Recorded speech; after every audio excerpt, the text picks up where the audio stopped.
Entonces tenemos pH, la orina normal de un adulto sometido a dieta mixta. ¿Verdad? Tenemos acá. Tiene un pH, ¿verdad? Entre 6, o sea, es ácido, sometido a ingesta de carnes. Entonces, un pH en una persona que no consume carne va a ser alcalino, pero va a ser normal para ese paciente. ¿Está bien? Las proteínas, ya dijimos, ¿verdad?, que tampoco debe haber.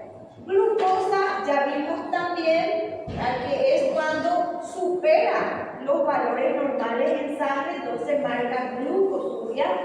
La glucosa es una de las sustancias con umbral renal, es decir, que resulta totalmente reabsorbida por los túbulos cuando su concentración sanguínea se halla dentro de los límites normales. Con frecuencia se suele observar glucosuria, que quiere decir aumento de concentraciones de glucosa en orina, en las mujeres gestantes.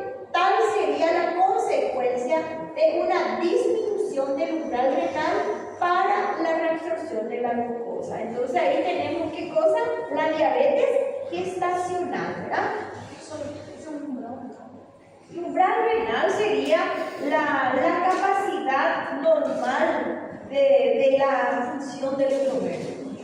A eso se refiere. Esse glucosa, então, só se faz em mulheres embarazadas ou não? No. Vos haces, ¿verdad?, un control de la glucosa. Empieza a tener tu paciente, por ejemplo, aumento de la glucosa, ¿verdad? Da una diabetes gestacional, o por lo menos se encuentra con valores que no son normales. Vamos a suponer 120, 135, 140, ya es como para detectar una diabetes gestacional. Entonces, también vamos a suponer que empiece a presentar edema, hinchazón o retención. Ahí es donde nosotros hacemos la proteinuria. ¿Y cuál es la situación? Entonces, la disminución del sangre. ¿Está bien? Ya es algo renal a consecuencia del metabolismo de los carbohidratos. Y ahí ya se toman las medidas que se tienen que tomar en esa situación. Bueno, entonces ya sabemos, ¿verdad?, en la situación. Cuerpo cetónico ya dijimos que resulta de la oxidación de los ácidos grasos y que tenemos situaciones en donde, por ejemplo, si es una diabetes, va a llevar a ¿qué? A una acidosis, ¿verdad? Va a cambiar el pH de la sangre. Pero ¿qué pasa si tenemos en deshidratación, si tenemos en diarrea, en vómito? Entonces algo fisiológico que me está indicando que no hay absorción intestinal y que hay pérdida de líquido. Entonces, eso, ¿verdad?, nos va a indicar la presencia de cuerpo cetónico. También cuando perdemos mucho líquido. Sí. Entonces, presencia de cuerpo cetónico siempre cuando tenemos líquido. Sí, te va a marcar deshidratación y mala absorción. Sí. Sí. Generalmente en los niños es lo que. En el diabético te indica otra cosa.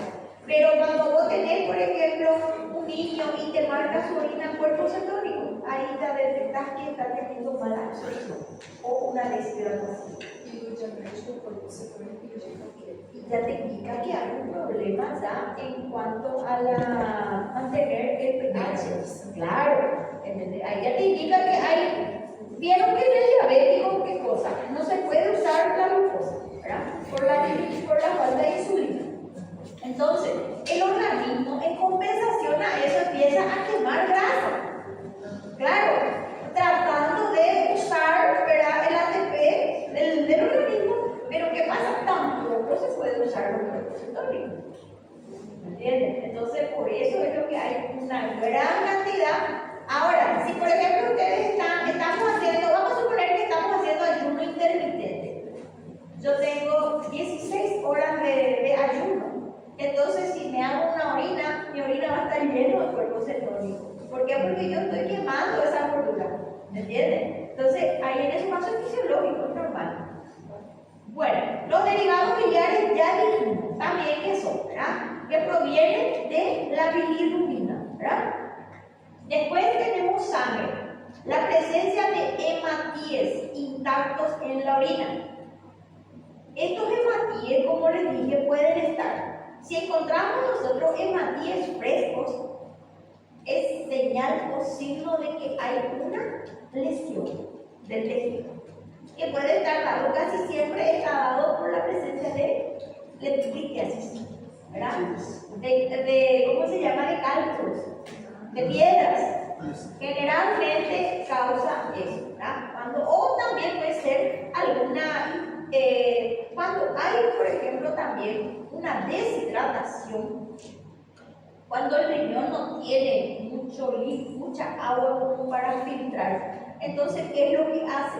Filtra ya el plasma sanguíneo y hace que se pierda hematíes.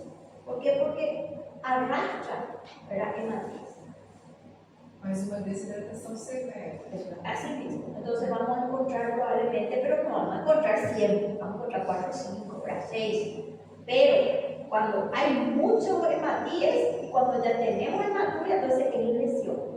Alguna cosa está lesionado ahí, algún tejido, o puede ser también la presencia de piedra, ¿verdad? Se movió la piedra del lugar, entonces está causando eso. Bueno, tenemos también, dice, debe tenerse en cuenta que las orinas de muy baja densidad, alcalinas, ¿se acuerdan? Alcalinas, pueden lisar los hematíes. ¿Qué quiere decir lisar los hematíes? Quebrar los hematíes, liberando su hemoglobina que pasa a la orina. En los casos de lisis de los hematíes suele observarse al microscopio las membranas provenientes de los eritrocitos vacíos. La presencia de 1 a 2 hematíes por campo se considera normal en un sistema urinario, en un sedimento. Se observan hematíes en enfermedades como glomerulonefritis aguda, diversas afecciones renal y no renal, cálculos, alteración de los factores de la coagulación, leucemia, trombocitopenia. O sea, la presencia de sangre entonces no es buena, ¿verdad? Ya me indica, como les dije, por ejemplo, si yo tengo una leucocitosis, una infección bacteriana, pero mi hematíes está normal, entonces es algo, ¿verdad? Bacteriano. Ahora, si ya tengo hematíes, ya me indica que hay un problema ya, ¿verdad? En los riñones o en el tracto urinario. Bueno, después tenemos, acá lo que no puse, o sea, no está en la parte de bilirrubina, ya sabemos, cuando supera el valor normal, y urobilinógeno ya es cuando hay un problema en cuanto a la degradación ya de mi bilirrubina, ya es cuando el urobilinógeno, cuando sale aumentado, ya es cuando hay una insuficiencia renal, muy raro que salga, y ya es sinónimo de que es algo grave también, ¿verdad? Después tenemos el nitrito. El nitrito es un tipo de sustancia que se forma cuando hay una replicación de bacterias. Entonces me indica la presencia de bacterias o de bacilos gram negativos. Este me indica entonces positivo, ¿verdad? Cuando hay bacilos gram negativos, correspondiente a la Escherichia coli, exclusiva para este es. ¿Por qué le parece a ustedes que es para este? Porque el 90% de las infecciones urinarias se dan por Escherichia coli, porque es una bacteria que forma luego parte de la flora intestinal y muy fácilmente migra y da una infección urinaria, principalmente en niñas o en bebés, en bebas, por ejemplo, ¿verdad? Entonces, casi siempre una infección urinaria es por Escherichia coli. ¿Qué pasa si yo pongo nitrito y me sale negativo, pero yo tengo bacterias? Entonces, probablemente sean gram positivos o ya sean de otro tipo de bacterias que producen infecciones urinarias. ¿Entienden? Entonces, si me sale positivo nitrito, ya es Escherichia coli. Yo ya trato como una Escherichia coli. Esa es la diferencia. Bueno, entonces vieron cómo habla mucho nuestro examen de orina. La parte química, prácticamente ya me dijo todo lo que yo podía, ¿verdad? Determinar la parte de detección, ¿verdad? de forma única que vamos haciendo, de forma individual, mejor dicho, ¿verdad? Bueno, después tenemos el examen microscópico, que es la tercera parte, que es cuando nosotros colocamos la orina en la centrífuga, ¿verdad? En el aparato este que es para separar lo sólido de lo líquido. Entonces se tira ese líquido y se queda solo la parte sólida. Y eso es lo que nosotros colocamos entre lámina y laminilla y lo observamos, ¿verdad? Y ahí vamos a encontrar los leucocitos, los hematíes y las células epiteliales.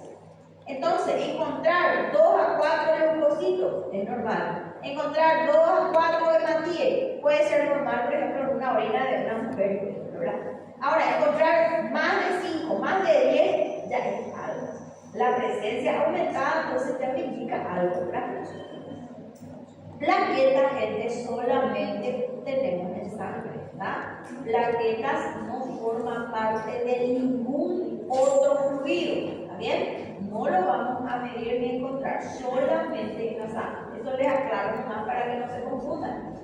Entonces, si yo quiero hacer algún tipo de estudio de una lesión, por ejemplo, vamos a suponer que tengo acá una herida que no se cura. Entonces, ustedes solicitan, dice, voy a solicitar el estudio citológico, microbiológico y micológico. Voy a buscar bacterias, voy a buscar hongos y voy a buscar si hay una lesión, ¿verdad? O si hay una infección. Entonces se pide, por ejemplo, frotis cultivo y antibiograma de lesión de la mano izquierda, por ejemplo. Vamos a suponer que haya un problema de oído, de una secreción purulenta. Entonces pongo también el material, ¿verdad? Pongo o muestra, pongo líquido de oído purulento, secreción purulenta de oído derecho. Siempre se pone el lugar. Entonces a ese se le hace un estudio citológico. Se busca leucocitos, hematíes. Si hay leucocito alto, infección. Si hay hematíes alto, lesión, ¿verdad? Ahí ya tengo 2 características. Luego busco bacterias. La presencia de bacterias, aíslo la bacteria y veo cuál es el antibiótico que le va a esa bacteria. ¿Y cómo voy a saber eso? Mediante el antibiograma, ¿verdad? Entonces, vamos a suponer que a mí me sale mi orina patológica, ¿verdad? Yo tengo mi resultado de orina y me dice que tengo bacterias positivas. Vamos a ver un resultado patológico. Mi paciente tiene leucocitos mayor a 40 por campo. Tengo hematíes 2 a 10 por campo aproximado. Esto es, vamos a poner 0,4 normal, ¿verdad? Valor normal. Luego tengo bacterias. Positivo a una cruz o 2 cruces, o por ejemplo me sale abundante o de alguna manera se informa que hay, ¿verdad? Se observa presencia de bacterias y pongo también el foro micótico presente. Tengo una hongos acá. Bueno, esto es lo máximo que me va a dar mi orina. Ahora, vamos a suponer que me salió positivo allá. Entonces es nitrito. Yo ya sé que es negativo. Ya tengo esa información, ¿verdad? En la tira entonces me salió mi orina que es nitrito positivo. Entonces probablemente ya es un gram negativo, ya es Escherichia coli. Ahora, yo no sé cuál es la bacteria, ¿verdad? Entonces, ¿qué puedo hacer? O empiezo a tratar a ciegas o pido un cultivo para tratar exactamente, ¿verdad? De una manera ya un poco más específica. Entonces acá voy a medir urocultivo. Ustedes saben que el urocultivo ¿en qué consiste? En sembrar la orina y ponerle medios, ¿verdad? Para que eso pueda crecer. Entonces en el urocultivo yo tengo 3 partes también. Tengo la parte de examen en fresco.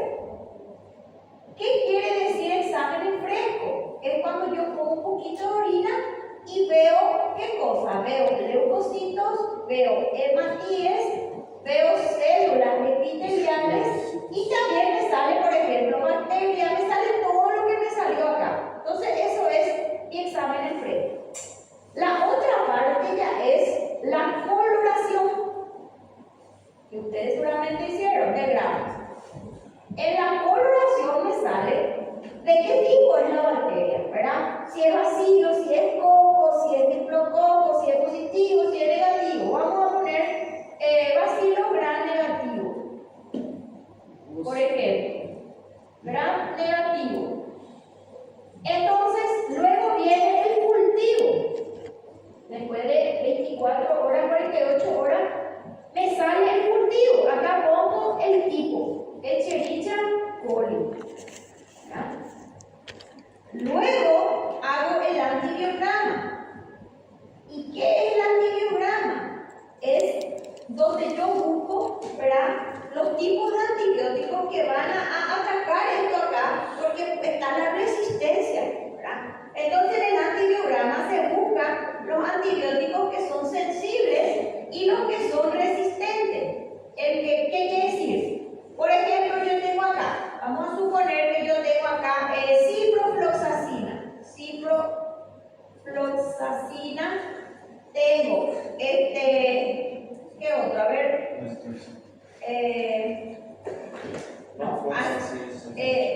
Urinario. Ciprofloxacina, norfloxacina, qué sé yo, a ver, ampicilina, bueno, todo lo que sale acá yo puedo usar.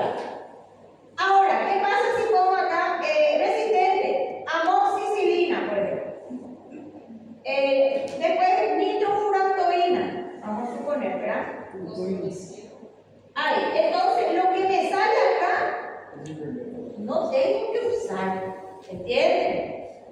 Solo voy a usar lo que me sale sensible. Esto yo puedo darle al paciente, pero no le va a hacer nada. ¿Por qué? Porque ya tenemos la resistencia. ¿Entienden? Para eso se pide el antibiograma, para usar el antibiótico específico. Porque pasa cómo nosotros vamos adquiriendo esa resistencia por los malos tratamientos. Por ejemplo, tomamos para una amigdalitis 2 días amoxicilina o cefalexina, ¿verdad? No se termina la dosis de 5, 8, 10 días. Lo único que generamos es resistencia. O tomamos antibióticos por cualquier cosa. Entonces el organismo ya cuando se necesita ya no responde. ¿Entienden? Entonces, en esto consiste la identificación. ¿Y qué pasa si me sale también? Acá me salió el poro micótico, entonces yo esto tengo que tratar por separado. Ya le tengo que dar un antimicótico también a mi paciente. ¿Entiendes? Si yo quiero sembrar esto acá, casi los hongos no se siembran. ¿Por qué? Porque tarda 20 días, un mes para que salga un resultado. Entonces ya se lo trata más de una forma directa, ¿verdad? Y después se ve si el que mejoró o lo que sea, pero esto acá es, por ejemplo, tenemos que hacer buen diagnóstico si tenemos pacientes diabéticos. Ahí sí, es tomarlo en cuenta. ¿Por qué? Porque un pie de diabético casi siempre empieza por una micosis. Sería el foco de inicio de una lesión, ¿verdad? Entonces, cuando se trata de diabéticos y encontramos que tienen micosis, eso ahí ya es algo que hay que tratarlo en serio. ¿Por qué? Porque los diabéticos tienen la inmunidad baja. Entonces, ustedes saben que los hongos aparecen cuando estamos con la inmunidad baja. Entonces, siempre, ¿verdad?, tenemos esos pacientes que tienen, pacientes dializados, pacientes que tienen postquirúrgico, quimioterapia, todo lo que son ya con algún tipo de problemas, ¿verdad? Una micosis, lo único que va a hacer es empeorar la situación. Entonces, se debe tomar en serio. Bueno, después tenemos los cilindros, ¿verdad? Que dije que son todo tipos de estructuras que vamos a encontrar, y en cada uno de estos nos va a indicar el tipo de lesión o el tipo de tejido, ¿verdad?, que está formando eso, pero del tracto urinario. Cristales. Los cristales ya vamos a tener que son pequeños restos metabólicos, ¿verdad?, que provienen también de los alimentos. Tenemos, por ejemplo, orinas ácidas, uratos. Los uratos es lo que llamamos la arenilla. Habrán escuchado ustedes, arenilla. Esas arenillas son restos que el riñón tiene que filtrar, y a veces no filtra por falta de agua. Generalmente lo vamos a tener en personas que toman poca agua. Estas arenillas con el tiempo van a producir las litiasis. ¿Entienden? Van a formar los cálculos. Tenemos de ácido úrico, que también son residuos de la degradación de ácido úrico. Oxalatos de calcio. Los cristales de oxalato de calcio, como su nombre bien dice, proviene de la degradación del calcio en los alimentos. Y este cristal de oxalato de calcio también produce cálculos y puede producir cálculos en los riñones y también en las mujeres en las mamas. Por eso que el consumo de calcio debe ser controlado, no es tomar más calcio. Primero hay que hacer el dosaje. ¿Por qué? Porque esto forma cristales, no se degrada fácilmente. Entonces produce nódulos en las mamas, ¿verdad? Que eso puede llegar a crear algún tipo de problemas. Bueno, glóbulos de grasa, cuando por ejemplo consumimos un montón de carne, ¿verdad? Y el organismo está en plena leucina, tirosina, ¿verdad? Que son ya residuos de aminoácidos. En las orinas alcalinas, que dijimos que tiene un pH, ¿verdad? Mayor a 6,5, 7 más o menos, tenemos cristales de amónico de magnesio, el fosfato triple, fosfatos amorfos.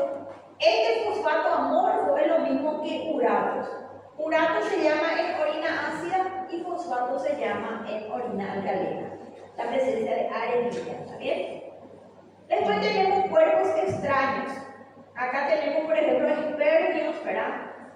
La presencia de espermatozoides en la orina más bien tiene una utilidad legal, digamos, ¿verdad? Por ejemplo, cuando son violaciones, por ejemplo, ¿verdad? En ese caso, la presencia de espermatozoides, ¿verdad? Es una prueba. También a veces se encuentra en orinas de niñas, de bebés, por ejemplo.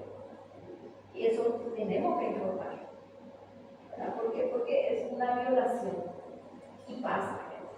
Lastimosamente se encuentra y duele cuando encontramos eso, ¿sí? Pero ¿cuál sería el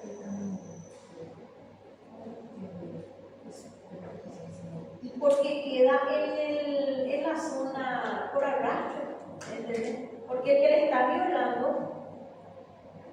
violando sin ningún tipo ¿cómo le digo? No usa ningún tipo de condón y esas cosas, ¿verdad? El violador es un tarado, ¿verdad? Entonces vas a encontrar el espermatozoide de cualquier lado.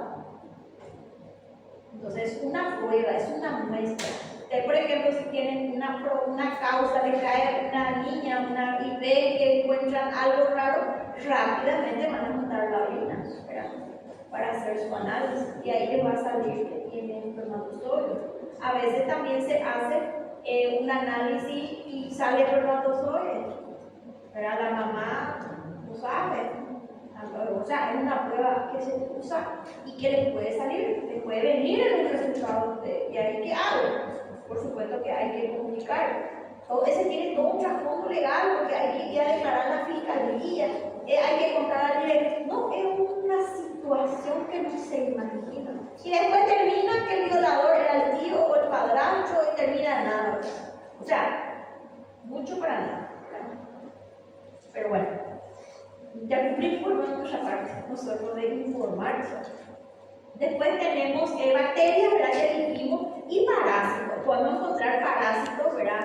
Todo tipo de parásitos que son transmitidos también vía transmisión sexual, pero también puede ser cuando una persona o un niño, un menor, tiene mucho parásito intestinal, entonces ya también podemos encontrar en la orina. ¿Por qué? Porque mira, por la cantidad que hay, ya podemos encontrar huevos, inclusive parásitos. O sea, podemos encontrar de todo en una orina. Siempre y cuando también la muestra sea buena, ¿verdad? Sí, ali no grupo alfa, uma alcalina, todos têm fosfato. O fosfato ele deixa mais alcalino. Por que não fosfato? Y mira, ¿cómo te explico esa parte? Porque lo normal para que, vieron que nosotros dijimos que nuestra orina, ¿verdad? Es ácida. La orina ácida ya es el medio ácido, es el que ya hace que sea un residuo bien degradado, ¿verdad? En cambio, cuando nosotros tenemos todavía restos de fosfato, por ejemplo, ¿verdad? cuando es algo ya que no sufrió una degradación completa.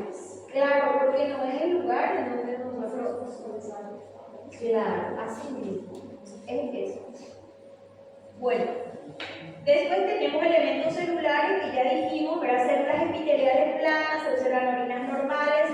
Células anormales, es posible encontrar células neoplásicas procedentes de tumoraciones de cualquiera de los tramos del aparato urinario. Se caracterizan sobre todo por sus núcleos grandes, ¿verdad? Eso también se puede observar. Leucocitos normales se observan pocos, ¿verdad? En procesos inflamatorios degenerativos sí tenemos mucho, como la nefritis, nefrosis aumenta también. Bueno, después tenemos la presencia de leucocitos que ya son aglomerados, cuando ya hay mucho, hay pus, por ejemplo, ¿verdad? Cuando tenemos presencia de pus en la orina, ya es cuando hay leucocitos aglomerados y son leucocitos viejos, o sea, ya no tienen una estructura de joven. Entonces, ¿qué implica eso? Una infección de tiempo atrás. Da para determinar, por ejemplo, una infección vieja, sería, ¿verdad? Una infección maltratada. Encontramos leucocitos, ¿verdad? Ya con una estructura toda deforme. Entonces, eso indica que ya es una lesión. Como una cicatriz. ¿Cómo? Como una cicatriz, ¿sí? Y sería como una infección mal curada, o maltratada o no tratada, que ya hace tiempo. Porque ¿saben qué también pasa? Que como nosotros tomamos agua, se va eliminando una parte. Entonces la concentración no es tanta, ¿verdad? A no ser de que produzca dolor. Y una infección bacteriana, si no produce dolor y vos estás orinando normalmente y no te da fiebre, entonces no tenés ningún síntoma. De repente se ve el color y dice, la persona que no entiende, pues no sabe. Entonces cuando ya viene a consultar o ya viene cuando hay dolor o picazón o ya no está orinando, encontramos este tipo de células, o ya te das cuenta, esta es una infección vieja que esta paciente está arrastrando. ¿Entendés? Entonces eso. Hematitis ya puede tener origen en cualquier parte del tracto urinario. En la nefritis también, cuando se haya afectado el glomerulonefritis, también aparece en cálculo, ¿verdad? Entonces, de los cálculos es lo que más van a tener ustedes. Bueno, después tenemos histocitos, ya son células del sistema reticulo endotelial, son fagocitos, que quiere decir que salen, ¿verdad? Aparecen en sedimento de procesos infecciosos, junto con los piocitos, tienen a su cargo la defensa local contra gérmenes que atacan el aparato urinario. Cilindros ya son formaciones que aparecen en el sedimento, se los denomina así porque su superficie representa el molde de la luz tubular. Los cilindros, ¿verdad? Los cilindros ya son entonces aglomeraciones de restos y adoptan la forma del tracto donde están pasando. Tenemos hialinos, tenemos un montón de cilindros, ¿verdad? Que ya nos indica un problema renal. Puede formarse en cualquier tramo del nefrón por precipitación de proteínas. Si bien muchos cilindros son arrastrados por la corriente urinaria y alcanzan la orina nítida, otros permanecen en el parénquima renal causando obstrucción tubular y atrofia retrógrada del nefrón. Antes de formarse los cilindros es necesario que la orina alcance una concentración y una acidez apropiada. Y ahí tenemos los diferentes tipos de cilindros. Bueno, cilindros hialinos, cilindros epiteliales, como les dije, cada uno de estos cilindros entonces me van a indicar el origen de la lesión o del arrastre, ¿verdad?, que va a salir en la orina. Bueno, después tenemos, no sé, yo estoy cansada. No sé ustedes, muchas cosas, ¿verdad? Sí. Bueno, yo esto acá les voy a hacer estudiar para el examen final. ¿Está bien? Vamos a enfocarnos en nuestro examen final que sea algo útil, algo que les va a abrir a ustedes muchísimo para que puedan entrar ya en materias especializadas. Ustedes ya van a enfocar el lugar, el sitio del daño. ¿Sí? ¿Qué será la disciplina de Dos situaciones, ¿verdad? Ambos van a valer 5 puntos cada uno. Va a ser bien pesado. Bueno, pero es una forma de acortar también el examen, o si no es muy largo. Solo eso. Ahí tenemos 10, entonces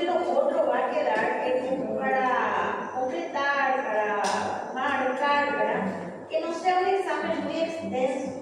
Yo no hago exámenes muy largos porque llevan tiempo y cansa también. Y a nosotros nos cansa para corregir, ¿verdad? O sea,